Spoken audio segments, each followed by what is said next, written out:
Cela signifie que, au lieu d'inclure personnage, nous pouvons inclure la bibliothèque Vic que nous venons de créer et de remplacer donc Léa, non pas personnage, mais Vic. Donc Arthur sera de type Vic et Prince sera de type Vic. Compilons, tout fonctionne et débuguons. F10. Alors, je vais fermer cette fenêtre au-dessus. Voilà. Et vous amenez les objets ici.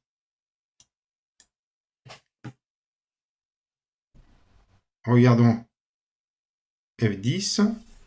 Donc Vic, donc Léa est une instance de la classe Vic. Donc ici, nous avons Léa. Regardons un peu et nous voyons que dans l'objet Léa, on voit que l'objet Léa est fille de la classe personnage. Que pour l'instant, rien n'est fait. Si je fais F11, donc on rentre donc bien dans le constructeur par défaut de Vic. Par défaut, nous allons rentrer dans le constructeur personnage. Voilà, nous y voilà. Par défaut, la vie sera de 100 points. Et ensuite, par défaut, le nom de l'arme sera une lance et les dégâts occasionnés par cette lance sera également de 100 points. Nous venons de parcourir la création de l'objet Léa par le biais du constructeur par défaut. Regardons à présent le constructeur Arthur, l'instanciation de la classe Vic au travers donc d'une copie par référence. Eh bien ici, même chose, on rentrera, et on voit bien ici, par la méthode de constructeur par référence, F11, nous rentrons par le constructeur par défaut, donc 100, et l'objet personnage étant créé, à l'instanciation, on peut maintenant s'attarder sur la copie.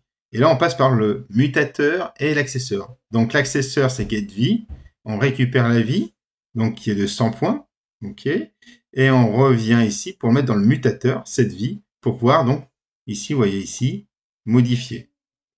Voilà, terminé. Nous avons vu, lors de la création de l'objet Arthur par copie de Léa, que par défaut, il utilisait le constructeur par défaut personnage. Puis ensuite, nous avons utilisé l'accesseur getV et enfin le mutateur setV pour pouvoir ajuster, si on peut dire, la vie de Arthur par rapport à Léa. Ce que je vous propose, c'est d'optimiser ce code. Car vous l'avez compris, c'est pas très propre.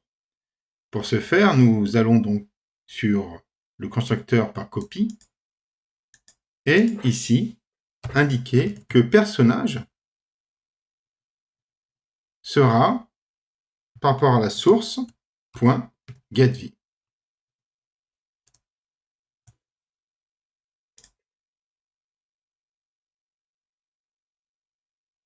Allons-y. Débugons. F10. F10, Léa, passons. F10, regardons maintenant Arthur. F11. Nous y voilà. Normalement, nous n'allons pas utiliser le constructeur par défaut, mais le constructeur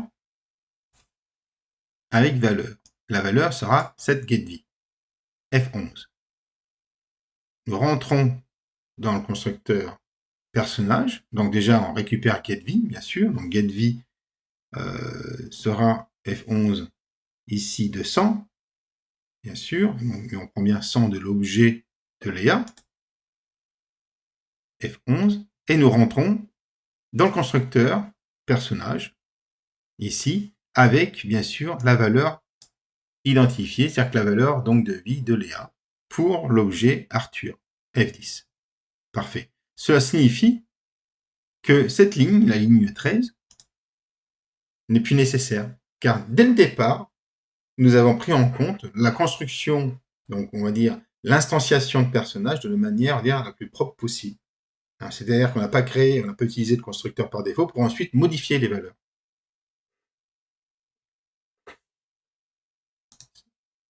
Finalement, cette ligne de code, nous pouvons l'enlever.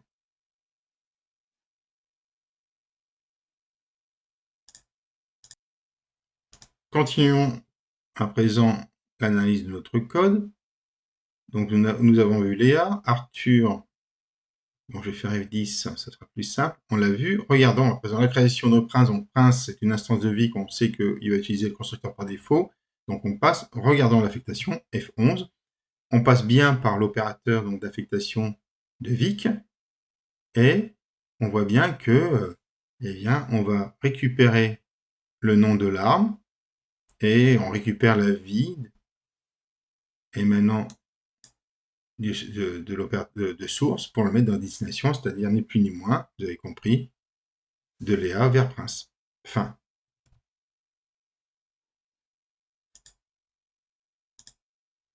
Bien, nous avons donc terminé la création de la classe Vic. Donc, cette classe fille de la classe personnage. Donc, cette classe est constituée de variables en programmation orientée objet, on les nomme attributs.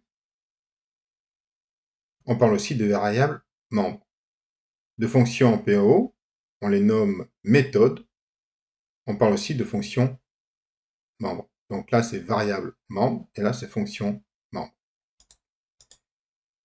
Nous avons créé dans les attributs privés de la classe Vic le nom de l'arme, ainsi que les dégâts pouvant occasionner. La vie était gérée par la classe personnage.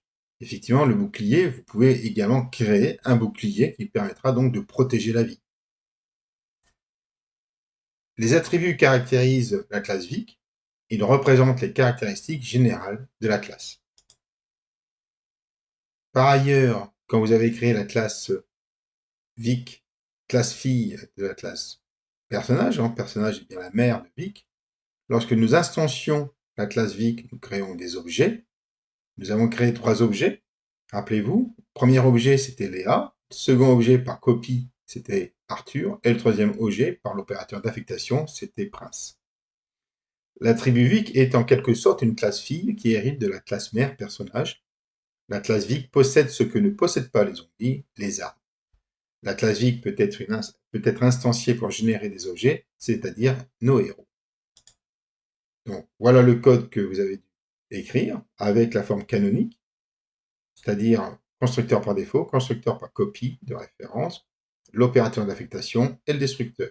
Méthode attaquée que nous allons aborder dans un second temps, et les attributs propres à Vic, c'est-à-dire nom arme, dégâts armes, et bien sûr la vie étant gérée par personnage, donc on l'obtient par l'héritage au travers de cette liaison classe Vic de point public personnage.